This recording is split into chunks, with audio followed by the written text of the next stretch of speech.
Hello everybody, I'm Jim Durrett, Mayor of Montgomery County. I'm just excited to bring another one of our series or our interviews where we're shining the light on people and departments where the light really needs to be shown in Montgomery County. People that make it happen for Montgomery County and make us the great, wonderful place that we are. And in this case, maybe has a lot to do with being a safe place as well. So today, I'm talking to our Director of Emergency Management Agency, Mr. Ed Baggett. Ed, how are you? Good, glad to be here. Glad you're here. You followed up somebody else on this interview, and we were talking about the last name Baggett. Been around Clarksville, Montgomery County a while, huh? My whole life, yes. Yeah. Well, give us a little history of Ed Baggett. Well, born and raised here in Clarksville, Montgomery County. Married my wife, Cindy Albright, which I know you're familiar Baggett's with. and Albright. Baggett's and Albright, so I'm sorry. I have two wonderful children, Josh and Peyton, and I have three granddaughters that are just the light of my life. They're special. Been working, I've worked for myself, and I've worked in private sectors, and then come to work for county government. I started in, as far as getting connected with the county, back in the fire service, back in 1986. Before you ever became a county employee? Yes. You were doing volunteer fire work? Yes, sir. 1986 when I started. Ronnie Boyd is the one that got me talked into it. He got me started. Of course, Ronnie and I served at East Montgomery for close to 30 years, pulling duty every week. That was a great time. Then I got into county government. The way I got into the county government was Steve Jones, who used to be the MA director, and then Jerome Buchanan, who was the director after he.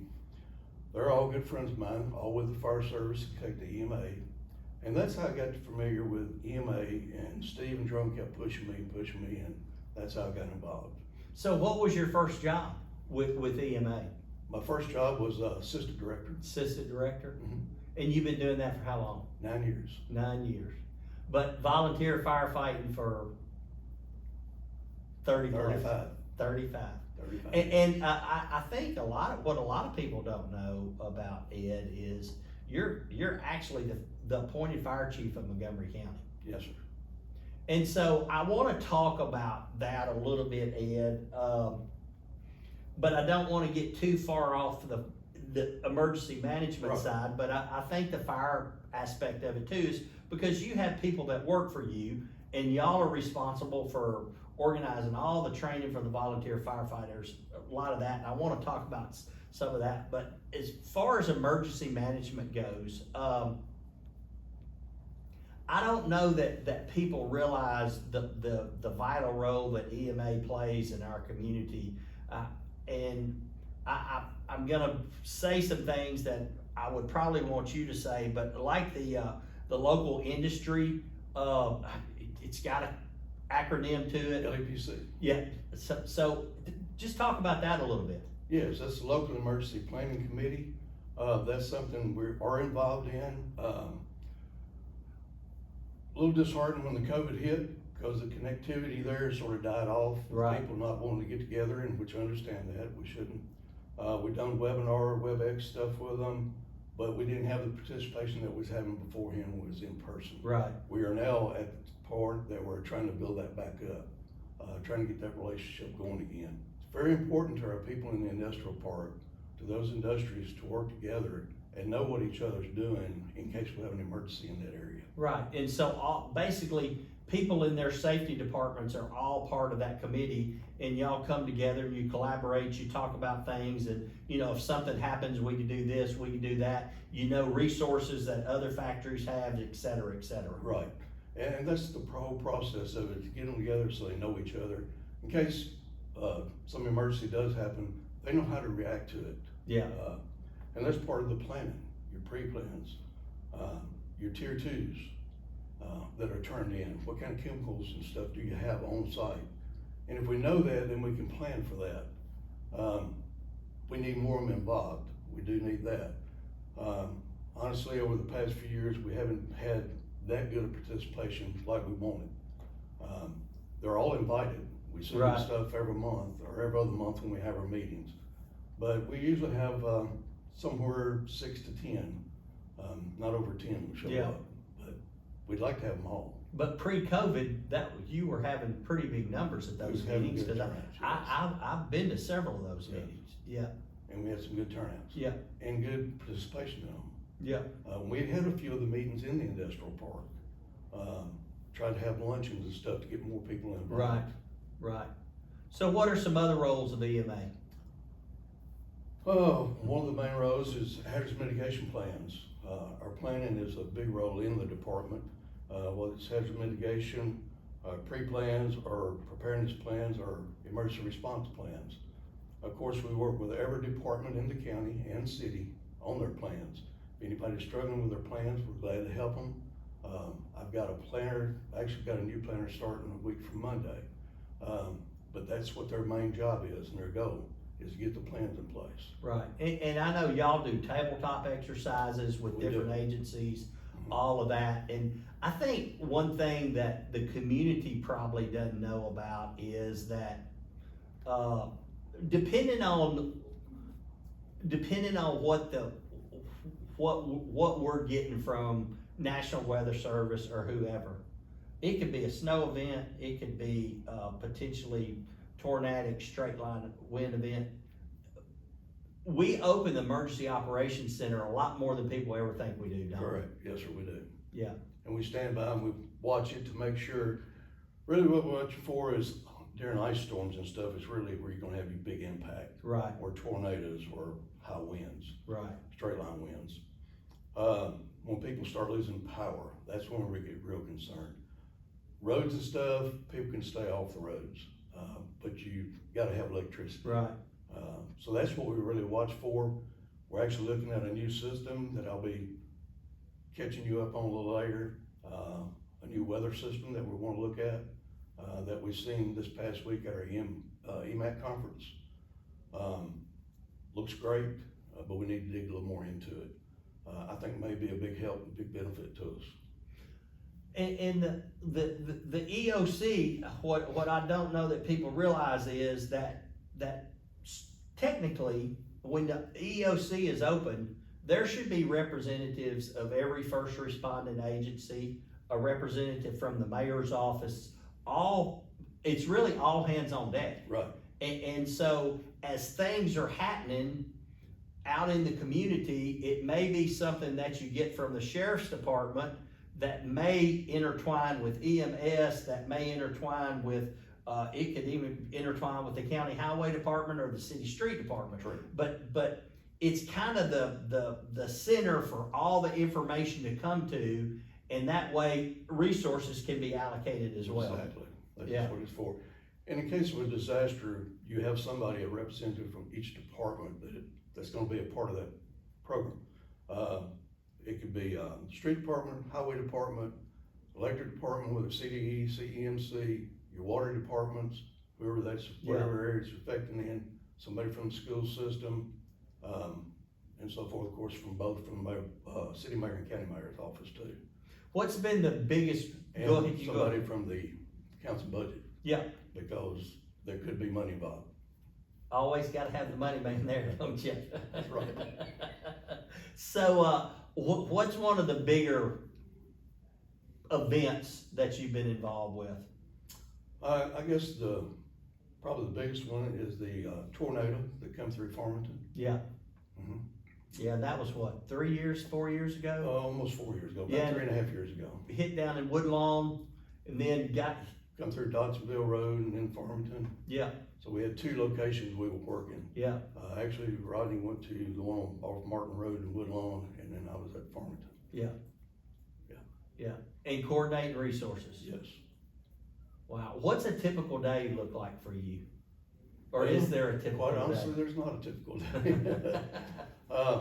Normally when I go in the mornings, first thing I do, of course, is check all my emails to make sure Yeah. I haven't missed anything.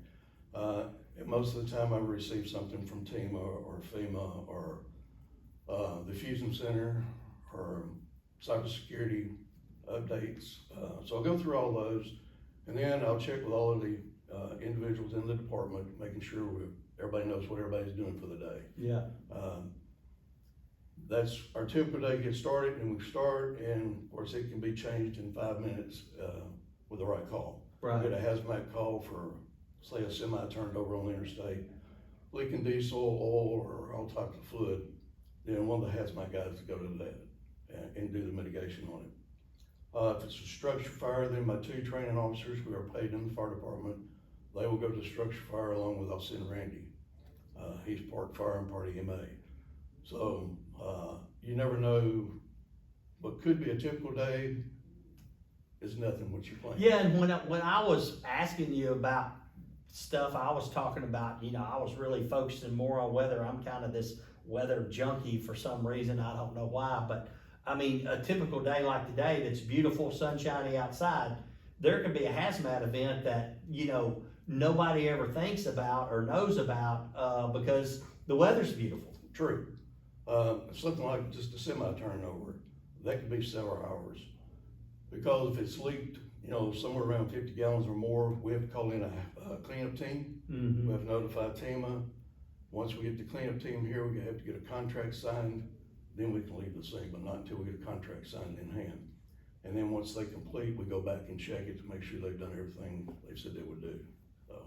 And then we have to report that back to TEMA, and then TDEC calls the next day to follow up on it. Yeah, a lot of interaction with state agencies Yes. and federal agencies. A lot. Whether it's FEMA, whether it's TEMA, whether it's TDEC, whoever it is. Yes. Yeah. So let's talk about volunteer fire a little bit. All right. Number one, my hat's off to them because the folks that are doing it, we've started a system where they're getting compensated, but obviously not getting compensated like they need to be. But I know you and I have had a lot of conversations in the last year about the way that we have grown as a community outside of the city limits, and we're right at the cusp of needing a something, with all due respect to them, but something bigger than a volunteer fire department. Yes. Whether it's combination or fully paid. Right. Yes, we need something. And some of the struggles with that, Ed, that I don't think a lot of people realize is the availability of water. Talk about that a little bit. Well, out in the county, we cannot hook to any hydrant if we're fighting a structure fire. We pull up, there's a hydrant in the front yard. We cannot hook the engine straight to the hydrant. We still have to hook it to direct fuel on the engine or into a dump tank. And then if you don't have a hydrant anywhere close, you got shuttle water. Well, shuttling water is where you lose your time. And see, that's what I don't think a lot of people realize, that Clarksville, city of Clarksville, as it's developed in these new subdivisions, and we do this in new county subdivisions, Yes. require fire hydrants, but I mean, when they're going to a structure fire, they may hook to a hydrant that's 300 yards from the structure fire, and they're dropping hose the whole way to it, but they've got a direct source coming to that truck. Y'all We use shuttle. Yeah, we shuttle. And you may be, a hydrant could be just down the street, or it could be 5 miles away. Yeah. And that makes a big impact on what you're doing. Yeah. Because I mean, the critical part of a fire is getting to it at a point that you don't get the flash, whatever, the flash over, whatever. Time and water. Yeah, time and water. Time and water. Time and water. And water is the commodity that's really hard to get in the county. So And the time. yeah, and so Ed, out in the county, the city of Clarksville has a lot of utilities out in the county. Mm-hmm. Like up in the St. B area and all the way up to Guthrie, that's all Clarksville Gas and Water, so all the water's city water. There's some out in the Sango area, but when you go on out 41A and you go out towards Woodlawn, or you go south of the river, you're dealing with utility districts. Right. And is that part of the reason? Tell us why you can't hook to a hydrant. A lot of the reason you can't hook behind it is the lines are too small on the hydrant. The hydrant's put on the smallest water line that comes through the area. All your hydrants should be on a 6-inch main. If we're on a 6-inch main, you shouldn't have a problem with pumping from them. I think part of the reason that some of the districts won't let you hook to them, we don't have a dedicated engineer running the truck. all of our volunteers are trained to run the engine as well as fight fire. I think that's one of the problems, but the other problem is you may go to an area that only has a 3-inch water line, but they do have a hydrant or a 4-inch water line. But it's not enough water that you can hook an engine to it and flow water. If you hook the engine to it, you could physically collapse the line. You could, yes. Yeah. And so is that part on the 6-inch line, if it was there, the engineer, they're kind of regulating the pressures and? Yes, their engineers of the districts will tell you whether you can hook to them or not. Yeah. But they come out with just a blanket statement that we have to sign every year saying we will not hook to their hydrants. Yeah, and that makes it tough, doesn't it? Yes. Yeah. And as we migrate to a paid service, do you see that changing? Not really. It's gonna be hard, isn't it? Because you got to get better water lines put in. Yeah. Bigger Yeah. water supply. Yeah, and I think as we're seeing the county grow, right on the outskirts of the city limits, we're seeing some water line extensions and the utility districts are putting in some bigger lines, but you know, you drive out 149 or Jeep, even out my way, out Salem Road. I mean, you start getting into these little bitty 3-inch lines that are serving a whole lot of people. Yes. And from a drinking water, a shower, washing clothes, dishes and stuff, it's plenty of water, but when you try to hook to it to put out a fire, it ain't there, is it? No, it's not. Yeah. That's what hurts. And I do know they're doing a lot of upgrades on their lines. They're doing different projects. I know Cunningham's got a big one going around through the south side area now on a big project. So they're working on them, but they've got such a broad area to cover. I think that's hurts them also. Yeah. And it's quite expensive. Yeah, I think Montgomery County is like 544 square miles. I don't know how many square miles is inside the city limits, but it's a whole lot that's outside the city limits. It is. Yeah, a whole lot. And that's what makes it easier for the city. They're yeah. one lump and the county is spread all Yeah. around. Talk about somebody if they wanted to join the volunteer fire department. Okay, if they want to join, all they have to do is fill out an application, to do a background check on them. We call them in and talk to them, and if I approve it, then we send that application to the whichever station they apply through. Then that chief, they will talk to them and decide whether they want to accept them or not. Once they accept them, then they have to go through a 16-hour training. They have to go through a 64-hour training. Then they have to go through hazmat training, Vanessa free, bloodborne pathogen. Once they've completed all that, then they go to a live burn, which we are now doing them at Fort Campbell, which has been a blessing to us. Right. We can do them, we can run a group through in a day, which we've been able to send them on Friday night to the academy and they come back on Sunday afternoon. But once they finish the live burn, then they're set to challenge the test for Firefighter 1. So you just don't walk in and say, I want to volunteer, and you're going and answering a call. No, back when I started, yes, you did. Yeah. It was all hands-on experience. Yeah. There was no training. Yeah. Well, and then Ed, if somebody locks in as a volunteer and they're there a year, then there's so much training that has to happen the next year, right? Yes. Continuing training, They have to do, continuing ed. for the county, they have to do 20 hours a year, continued ed. All right, the state come out with a program, if they do 30 hours a year, they can get $600 stipend. All right, last year we had 82, I think, or 83 that participated in that program, which I'm thrilled about. I think it's great. The more training they get, the better off they're gonna be. And that's the reason I was so excited when we got the training officers that we make sure we get everybody trained like they should be. I think that's very important and the key to keeping people. I think if they're trained and they're comfortable in what they're doing, they'll stay with you. Right. If they're not, once they get scared, then they're done.